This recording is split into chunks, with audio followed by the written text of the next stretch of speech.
A topic that I have not heard discussed often through the lens of Pokemon card reselling or collecting at large is automation. And maybe I'm just jaded and don't have enough content exposure. Maybe there's a YouTube channel out there completely dedicated how to optimize and discuss automation related to Pokemon cards, but I've never seen that one. So with that said, I want to today discuss different automated tools that you can use in this type of business space, as well as which ones I have used or am currently using or lack thereof. And then I will also provide my general sentiment towards all of this stuff.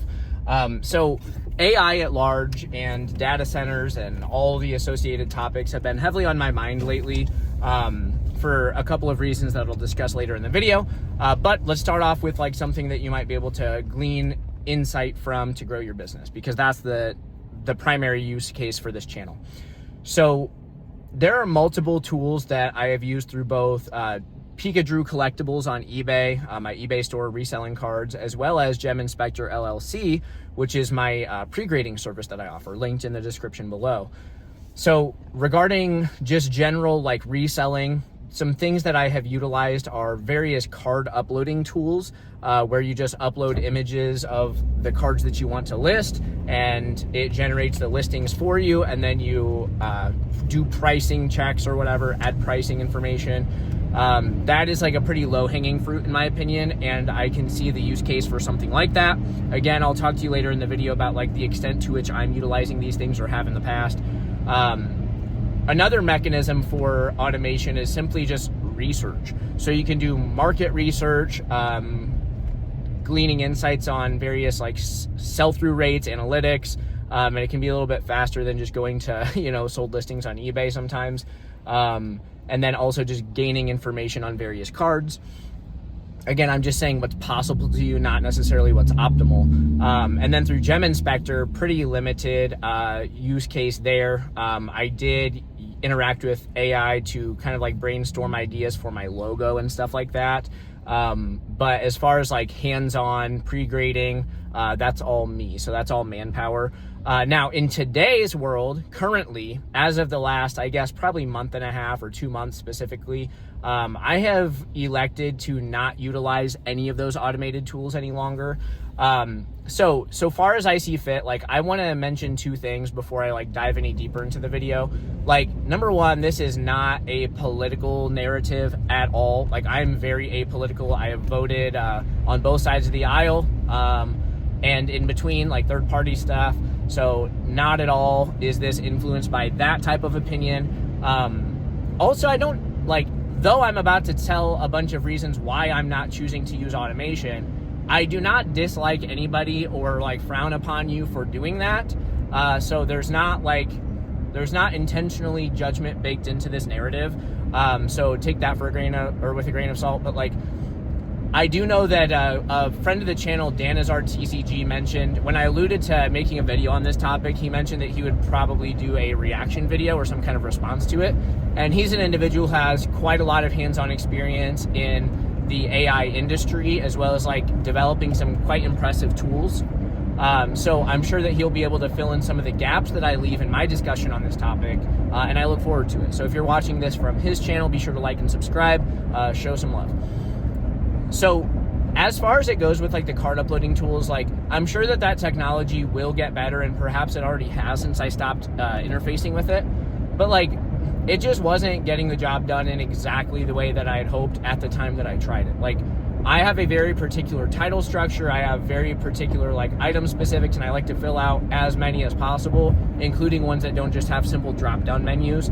And at the time of me utilizing those, that wasn't wasn't comprehensively available, and it may be now.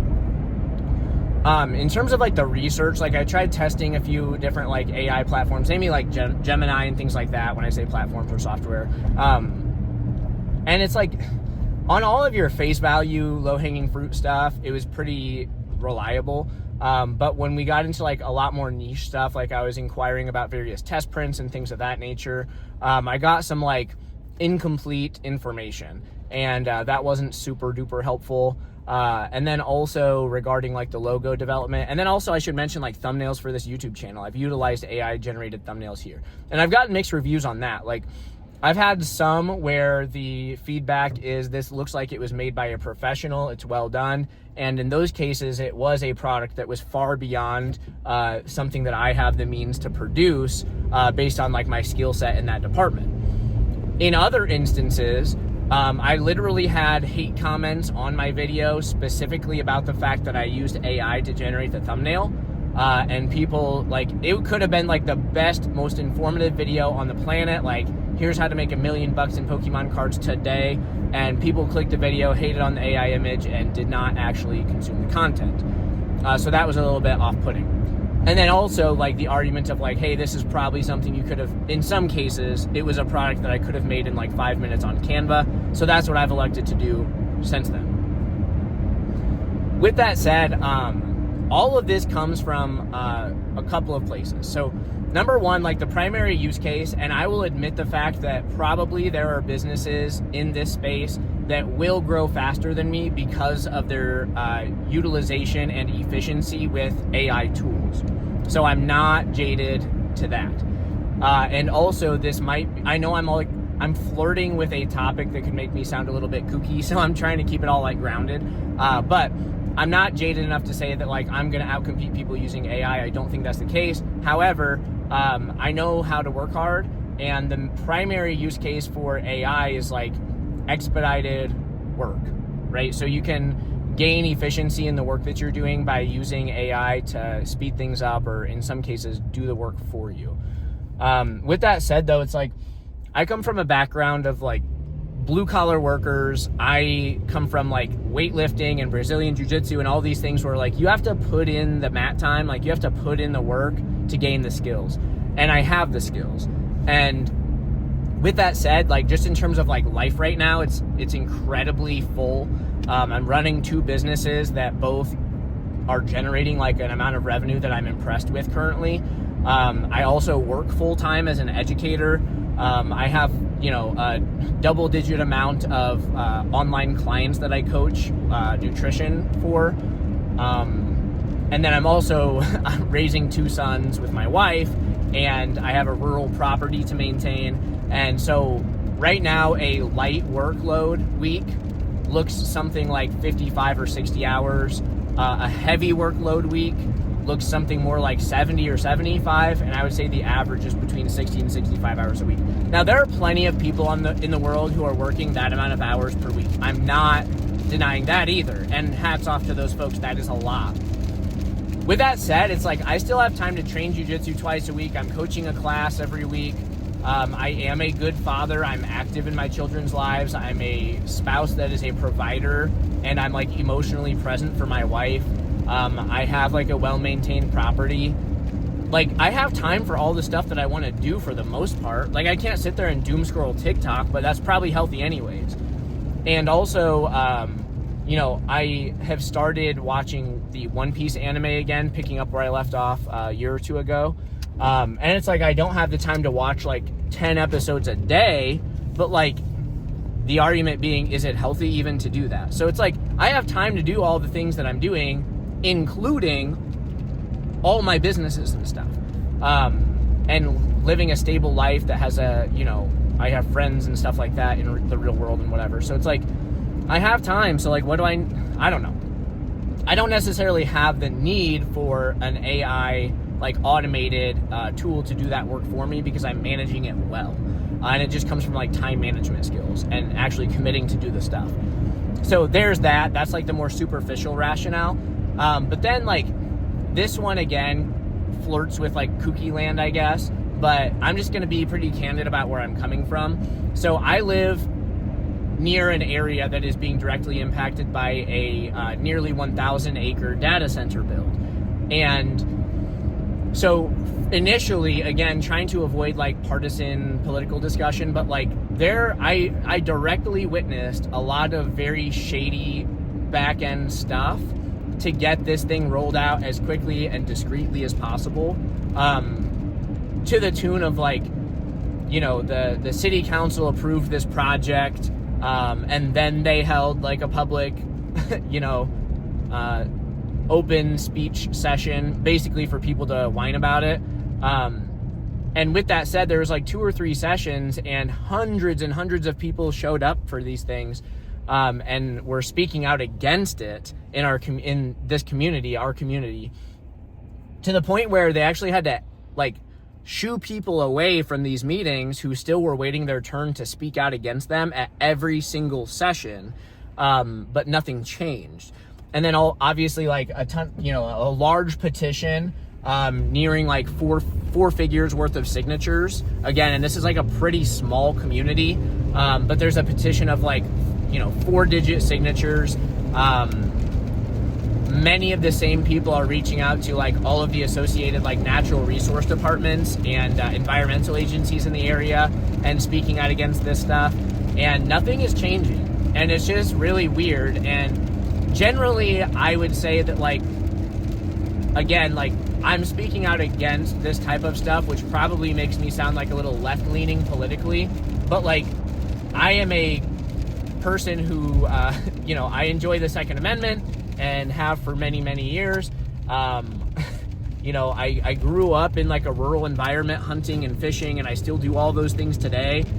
So it's very much not that. But when we think about somebody like Theodore Roosevelt, like arguably the grandfather of conservation in America, like he's somebody whose opinions I respect and his philosophies I reflect a lot on in many walks of my life. And this goes pretty much against everything that he would ever stand for. And so I do align to some extent with that side of things. I generally believe that America is founded on freedom, and the ability to profit is just like a perk. But I think that often we get that like switched up. And so I see some people making a lot of money in the short term off of like big developments like this. But the risk is unknown and unclear. And the speed and discretion with which these things are being rolled out is a little bit frightening. Like if we compare it to Pokemon cards, whenever the market is booming and PSA or CGC get inundated, things get wonky. Like turnaround times decrease exponentially. The consistency with which these companies are grading cards becomes up in the air to an extreme level. To that point I've outlined on this channel recently.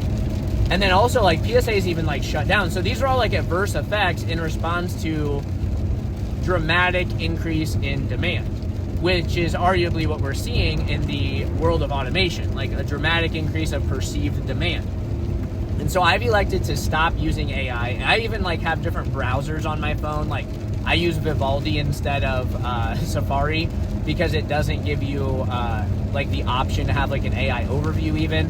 And again, I'm not judging anybody who uses AI tools. It does make Googling things faster. Like that's nice. And I enjoy streaming, like Netflix or Disney Plus or whatever. But it's like all of the, like, I don't know, man. Like, what are we sprinting towards? And that's the interesting thing to me. Like, if it were the case that I had to vote between having access to beautiful natural resources, clean water, and an abundance of fresh water versus faster Google searches, for me, it's an easy choice, like extremely easy. And that's why I am making the choices that I am. And again, it's like all of that is because I have the means and ability to actually do the work required to back up my decision, right?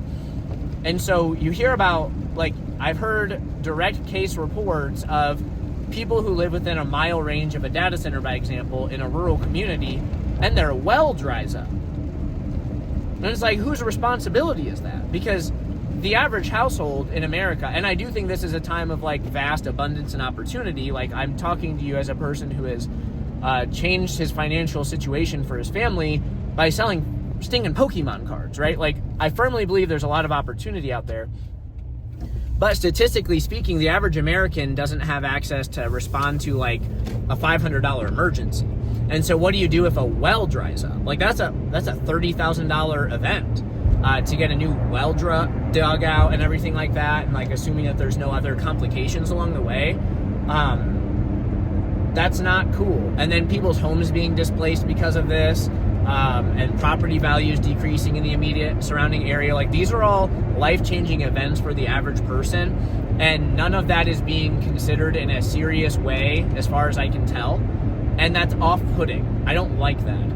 Now, as far as like the doomsday scenario of everybody being replaced with an AI agent, I don't fear that necessarily. Specifically in my line of work, like, there's probably a low risk of that occurring, in my opinion. And I also think that, like, we as humans will probably push back against the concept of us all being replaced, because it's like, even if it were like this euphoric utopian outcome where everybody has as much time to do whatever they want always, it's like,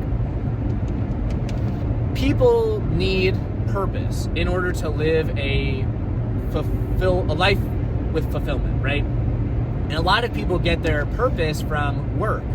Even if it's not the task specifically that they like to do, it's the community that they're associating with through work. Like, they're forcefully engaging in community or communal interactions, social situations, and exposure to like complicated tasks that they might not otherwise pursue. And I think that if you remove purpose from everybody's lives, that's a bad thing. And I think everybody kind of knows that. Like, the subtext is there. So I don't necessarily fear that side of things so much. I just like am purely looking at this through the conservationist perspective. And it's like, okay, even if I sound kooky, it's like, let me back it up. If I am looking to hire somebody for Pikachu Collectibles or Gem Inspector, it's like, if I find a person who has some kind of like moral conviction and they adhere to it instead of like bending to somebody else's will, I think that's an attractive trait. Like, I wouldn't frown upon that, so long as revenue generating activities can still occur in a way that is profitable and allows me to afford to employ them, right? Like, it's just a math problem. And so if I had an employee who was willing to grind it out because, even though there's an easier way, but it goes against some like ethical dilemma that they have, like, I can probably get behind that, and I wouldn't see anything wrong with it. You know what I mean?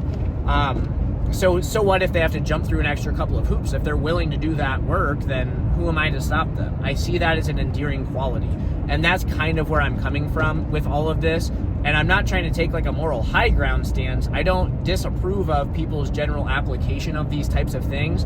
It just goes against what I personally believe in. And for me, it's like such an obvious choice. And so again, I have the means to have a high output as a person who is pursuing financial success.